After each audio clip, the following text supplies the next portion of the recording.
హరి ఓం. శ్రీమన్నారాయణీయము 36వ దశకము పరశురామ అవతార వర్ణనము.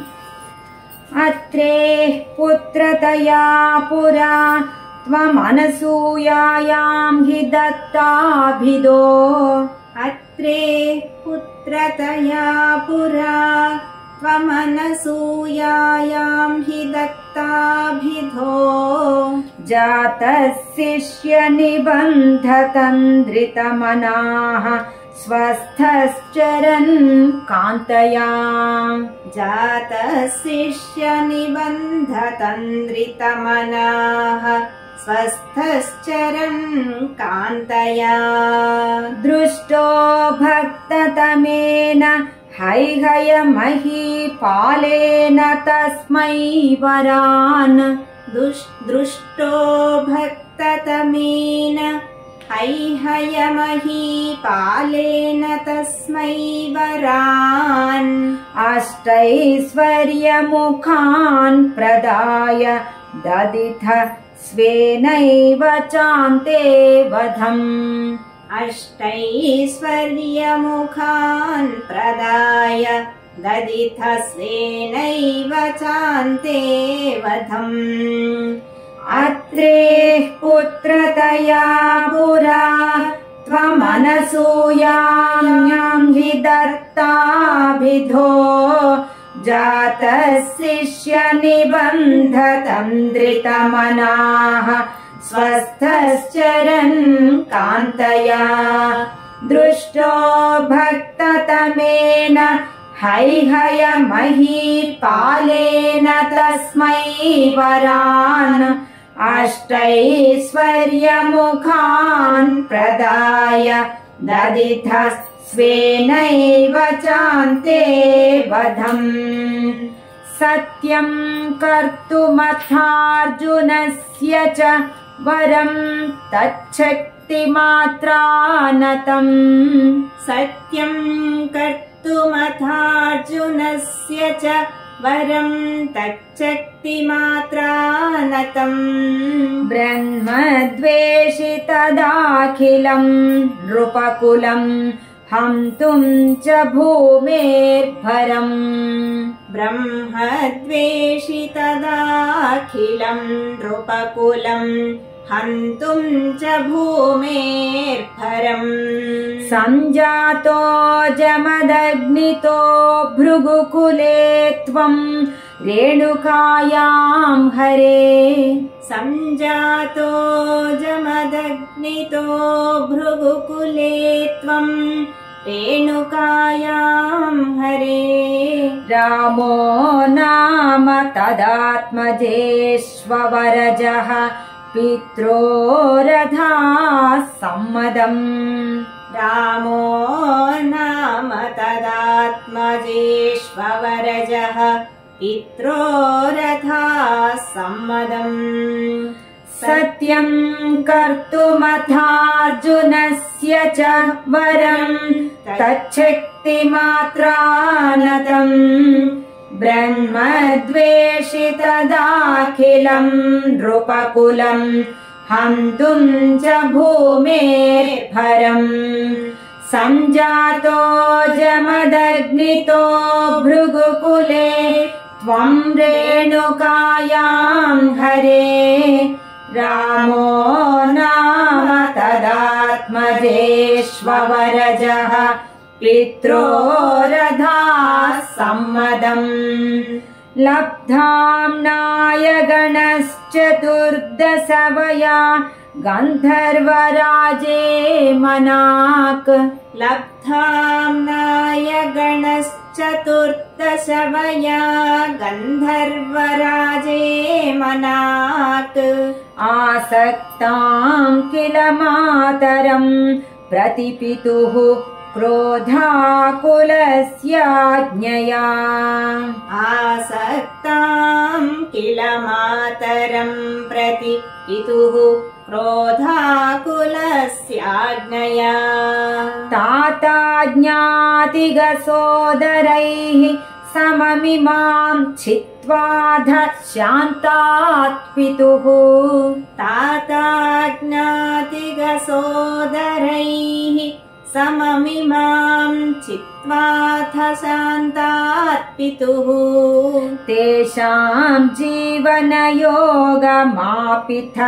वरं माता च ते दाद्वरान् तेषां जीवनयोगमापिथ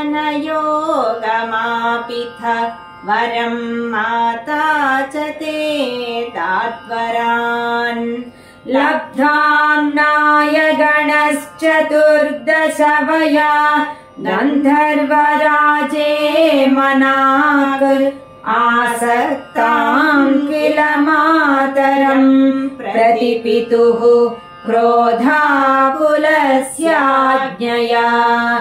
ताताज्ञातिगसोदरैः सममिमां छित्त्वाथ शान्तात् पितुः तेषां जीवनयोगमापिथ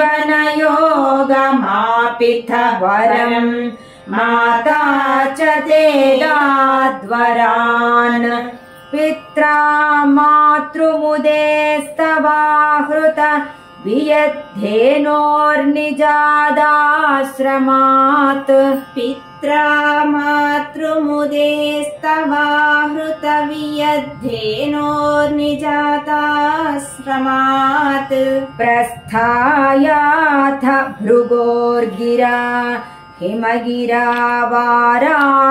गौरीपतिम् प्रस्थायाथ भृगोर्गिरा हिमगिरावाराध्य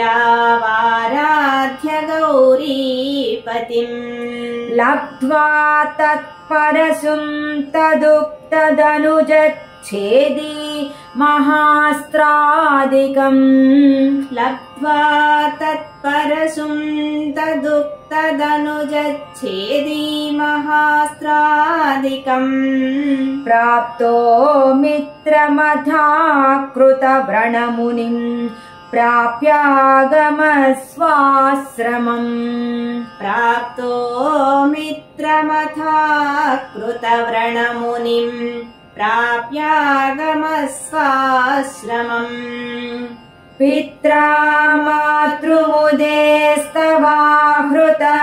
वियद्धेनोर्निजादाश्रमात् प्रस्थायाथ भृगोर्गिरा हिमगिरावाराध्य गौरीपतिम् लब्ध्वा तत्परशुं तदुक्तदनुजच्छेदी महास्त्रादिकम् प्राप्तो मित्रमथाकृतव्रणमुनिम् प्राप्यागमस्वाश्रमम् आखेटोपगतोऽर्जुनः सुरगवी सम्प्राप्त सम्पद्गणैः आखेटोपगतोऽर्जुनः सुरगवी सम्प्राप्त सम्पद्गणैः त्वत्पित्रा परिपूजितः पुरगतो दुर्मन्त्रिवाचा पुनः त्वत्पित्रा परिपूजितः पुरगतो दुर्मन्त्रिवाचा पुनः गां क्रेतुं सचिवं ययुङ्क्तकुधिया तेनापि गां क्रेतुं सचिवं ययुङ्क्तकुधिया तेनापि रुन्धन्मुनि प्राणक्षेपसरोषगोहत रुन्धन्मुनि प्राणक्षेपसरोषगोहत चमोचक्रेण वत्सो हृतः चमोचक्रेण वत्सो हृतः आखेटोपगतोऽर्जुनः सुरगवी सम्प्राप्त सम्पद्गणैः त्वत्पित्रा परिपूजितः पुरगतो दुर्मन्त्रिवाचा पुनः गां क्रेतुं सचिवं ययुङ्क्तकुधिया तेनापि शृण्वन्मुनिः प्राणक्षेपसरोषगोहत चमू चक्रेण वत्सो हृतः शुक्रोज्जीविततातवाक्यचलित क्रोधोऽधसख्या समम् शुक्रोज्जीविततातवाक्यचलित क्रोधोऽथ सख्या समम् बिभ्रद्ध्यातमहोदरोपनिहितम् चापं कुठारं शरान् बिभ्रद्ध्यातमहोदरोपनिहितं चापं कुठारं शरान् आरूढः सह वाहयन्त्रुकरथं माहिष्मतीमाविशन् आरूढः सह वाहयन्त्रुकरथं माहिष्मतीमाविशन् वाग्भिर्वत्समदासु शिक्षितिपतौ सम्प्रास्तुताः सङ्गरम् वाग्भिर्वत्समदासु शिक्षितिपतौ सम्प्रास्तुताः सङ्गरम् शुक्रोज्जीविततातवाक्यचलित क्रोधोऽधसख्या समम् बिभ्रद्ध्यातमहोदरोपनिहितं चापं कुठारं शरान् आरूढः सह वाहयन्त्रुकरथं माहिष्मतीमाविशन् वाग्भिर्वत्समदासु शिक्षितिपतौ सम्प्रास्तुताः सङ्गरम् पुत्राणामयुतेन सप्तदशभिश्चाक्षौहिणीभिर् पुत्राणामयुतेन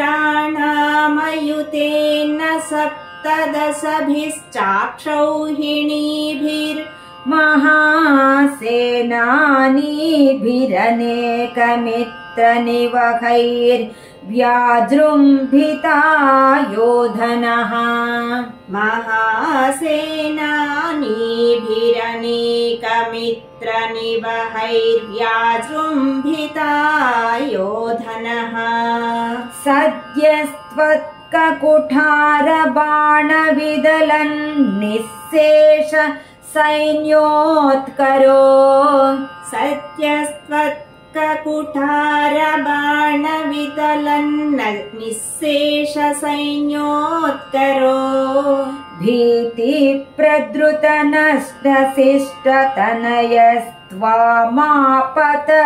भीतिप्रद्रुतनष्टशिष्टतनयस्त्वामापतद्धैहयः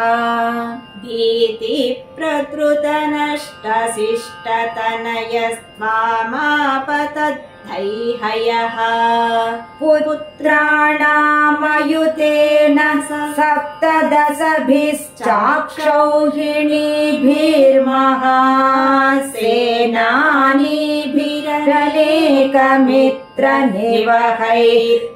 सप्तदशभिश्चाक्षौहिणीभिर्महासेनानीभिरनेकमित्रनिवहैर्व्याजृम्भिता योधनः सद्यस्त्वत्ककुठारबाणविदलन् निःशेष सैन्योत्करो भीतिप्रद्रुतनष्टशिष्टतनयस्त्वामापतद्धैहयः लीलावारितनर्मदा जलवललङ्केश लीलावारितनर्मदा जलवलल्लङ्केश गर्वापः श्रीमद्बाहुसहस्रमुक्त बहुशस्त्रास्त्रं निरुन्धन्नमुम् गर्वापः श्रीमद्बाहुसहस्रमुक्त बहुशस्त्रास्त्रं निरुन्धन्नमुम् चक्रे त्वय्यथ वैष्णवेऽपि विफले बुद्ध्वा हरिं त्वां मुदा चक्रे त्वय्यथ वैष्णवेऽपि विफले बुद्ध्वा हरिं त्वां मुदा ध्यायन्तं चित्तसर्वदोषमवधीः सोगात् परं ते पदम् ध्यायन्तं चित्तसर्वदोषमवधीः सोगात् परं ते पदम् लीलावारित नर्मदा जलवलल्लङ्केश गर्वापः श्रीमद्बाहुसहस्रमुक्त बहुशस्त्रास्त्रं निरुन्धन्नमुम् चक्रे त्वय्यथ वैष्णवेऽपि विफले बुद्ध्वा हरिं त्वां मुदा ध्यायन्तं चित्तसर्वदोषमवधीः सोगात् परं ते पदम् भूयो मर्षितहैहयात्मजगणैस्ताते हते रेणुकाम् भूयो मर्षितहैहयात्मजगणैस्ताते हते रेणुकाम् आघ्नानां हृदयं निरीक्ष्य बहुसो घोरां प्रतिज्ञां वहन् आघ्नानां हृदयं निरीक्ष्य बहुसो घोरां प्रतिज्ञां वहन् ध्यानानीतरथायुधस्त्वमकृथा विप्रद्रुहः क्षत्रियान् ध्यानानीतरथायुधस्त्वमकृथा विप्रद्रुहः क्षत्रियान् दिक्चक्रेषु कुठारयन् विशिखयन् निक्षत्रियां मेदिनीम् दिक्चक्रेषु कुठारयन् विशिखयन् निक्षत्रियां मेदिनीम् भूयो मर्षितहैहयात्मजगणैस्ताते हते रेणुकाम् आघ्नानां हृदयं निरीक्ष्य बहुसो घोरां प्रतिज्ञां वहन् ध्यानानीतरथायुधस्त्वमकृथा विप्रद्रुहः क्षत्रियान् दिक्चक्रेषु कुठारयन् विशिखयन् निक्षत्रियां मेदिनीम् तातोज्जीवनकृन्नृपालककुलं त्रिसप्तकृत्वोजयन् तातोज्जीवनकृन्नृपालककुलं त्रिसप्तकृत्वोजयन् सन्तर्प्याथ समन्त पञ्चक महारक्तह्रदौघे पितॄन् सन्तर्प्याथ समन्त पञ्चक महारक्तह्रदौघे पितॄन् यज्ञेक्ष्मामपि कास्यपादिषु दिशन् साल्वेन युध्यन् पुनः यज्ञेक्ष्मामपि कास्यपादिषु दिशन् साल्वेन युध्यन् पुनः कृष्णो मुं निहनिष्यतीति शमितो युद्धात् कुमारैर्भवान् कृष्णो मुं निहनिष्यतीति शमितो युद्धात् कुमारैर्भवान् तातोज्जीवनकृन्नृपालककुलं त्रिसप्तकृत्वोजयन् सन्तर्प्याथ समन्त पञ्चक महारक्तह्रदौघे पितॄन् यज्ञेक्ष्मामपि कास्यपादिषु दिशन् साल्वेन युध्यन् पुनः कृष्णो मुं निघनिष्यतीति शमितो युद्धात् कुमारैर्भवान् न्यस्यास्त्राणि महेन्द्र भूभृति तपस्तन्वन् पुनर्मज्जिताम् न्यस्यास्त्राणि महेन्द्र भूभृति तपस्तन्वन् पुनर्मज्जिताम् गोकर्णावधिसागरेण धरणीम् दृष्ट्वार्धितस्तापसैः गोकर्णावधिसागरेण धरणीम् दृष्ट्वार्धितस्तापसैः ध्याते श्वासधृतानलास्त्रचकितम् सिन्धुम् ध्याते श्वासधृतानलास्त्रचकितम् सिन्धुम् स्रुवक्षेपणादुत्सार्योद्धृतकेरलो भृगुपते स्रुवक्षेपणादुत्सार्योद्धृतकेरलो भृगुपते वाते संरक्ष माम् वाते संरक्ष माम्